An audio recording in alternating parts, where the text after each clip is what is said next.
All right, today we are diving deep into one of the most detailed and, let's be honest, one of the most overlooked chapters in the entire Bible, Leviticus 13. Now, I know at first glance it can kind of read like a dry, ancient medical textbook. But I promise you, when you look closer, what you find is this incredibly profound, divinely inspired system for health, for community, and for holiness. It is truly remarkable. Okay, let's jump in. I want you to just imagine this for a second. You don't have modern medicine, no labs, no dermatologists, nothing. And a strange, worrying sore just appears on your skin. Can you feel that? The fear, the uncertainty? It would be absolutely consuming. Who do you turn to? What in the world do you do? Well, this is the very real, very human crisis that God speaks directly into in Leviticus 13. And his response? It isn't judgment, it's not condemnation, it's incredible compassion and order. See, instead of leaving his people to just navigate the chaos of disease and fear all on their own, God provides a clear, systematic guide. He literally gives them a health code designed to manage this terrifying reality with wisdom and just meticulous care. And what we're seeing here is, it's nothing short of revolutionary. This was a divinely ordained public health system, thousands of years ahead of its time. The primary goal was to safeguard the physical well-being of the entire community and to stop the uncontrolled spread of devastating illness. It was a profound act of care for the whole nation.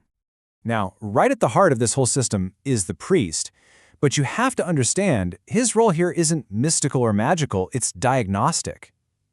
He's basically acting as a public health official, trained to carefully follow God's specific instructions. This required immense discernment, a whole lot of patience, and a deep commitment to the protocol God himself had laid out. And just look at this protocol. It is so careful, so meticulous. First, there's an initial examination, then a mandatory 7-day quarantine. This was never a snap judgment. It was a patient, observation-based process. Only after a second look could a final declaration be made. You see, that built-in waiting period was a safeguard designed to ensure accuracy and protect people from a hasty, incorrect diagnosis. So what exactly was the priest looking for during these examinations? Well, God gave incredibly specific signs to help distinguish a serious, unclean condition from something like a simple rash or a benign skin issue. Now, this is where it gets really fascinating, just the sheer precision of it all. The priest was looking for very specific biological markers. Had the hair in the sore turned white? Did the sore appear deeper than the surrounding skin? And here's the critical test. After that quarantine period, had it spread? These signs provided a clear, objective basis for making a diagnosis. So the chapter basically identifies 3 main types of afflictions that would kickstart this whole process. There was a rising, which was a swelling, a scab or a crusted sore, and a bright spot, which was a patch of discolored skin. Any one of these was the signal to begin that careful diagnostic protocol we just talked about. Let's just pause on this number for a second. 7 days. This quarantine period is so significant. It reveals a divine wisdom that prioritizes careful observation over panic. It literally gave time for the true nature of the illness to reveal itself, which protected both the individual from a wrong diagnosis and the entire community from potential contagion. It's brilliant. And then, the chapter takes this really fascinating turn. These same principles of diagnosis and purification, well, they aren't just for people. They're also applied to their possessions, specifically to garments of wool, linen, or leather. Now, this might seem a little odd at first, but it reveals something incredibly powerful about God's perspective. The text calls this a fretting leprosy, which we might recognize today as some kind of persistent mold or mildew. And notice the parallels in the process. It's identified by its color, greenish or reddish streaks, and crucially, by whether it spreads. If that contamination grew, the item was declared unclean and it had to be completely destroyed by fire to eliminate the threat. So here's the crucial point. Holiness wasn't just meant to be some internal feeling. It was a principle designed to permeate every single aspect of life.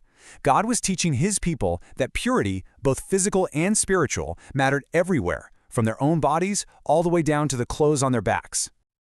And this brings us to what is probably the most difficult part of the chapter. What happened when, after all the careful examination, a person was pronounced unclean? Well, the consequences were severe, but they stemmed from what was truly a painful necessity. Man, those words are heavy. The person had to tear their clothes, publicly declare their status, and live in total isolation, completely separated from the community. It's a heartbreaking image, and it's so easy for us to read this as just a harsh punishment, but we have to look deeper to understand the purpose behind it. So that brings us to the big question: why? Why would a loving God command something so difficult? Well, the answer is found in the dual purpose of these laws, which was always about purpose, purity, and ultimately protection for his people. And this illustrates the two core reasons perfectly. First, it was a practical public health measure. It stopped contagious disease right in its tracks, protecting the community. But second, and just as important, it was a spiritual measure. God's own holy presence dwelt in the center of the camp, and that camp had to be kept pure, free from the physical symbols of decay and death that sin brought into the world. So if there's one key takeaway, let it be this. This painful isolation was not God rejecting the individual. It was God protecting the whole. It was a radical act of community care, ensuring the nation could continue to thrive physically and dwell with a holy God spiritually. It was difficult, yes, but it was profoundly wise and, in the end, deeply compassionate. And that leaves us with a final thought to carry with us. Leviticus 13 uses physical disease as this powerful metaphor for something much deeper. It shows us just how seriously God takes impurity and how vital it is to protect the health of the entire community. So the question for us becomes, how do these ancient principles of physical separation and health inform our own pursuit of spiritual health and wholeness today? That's a question definitely worth pondering.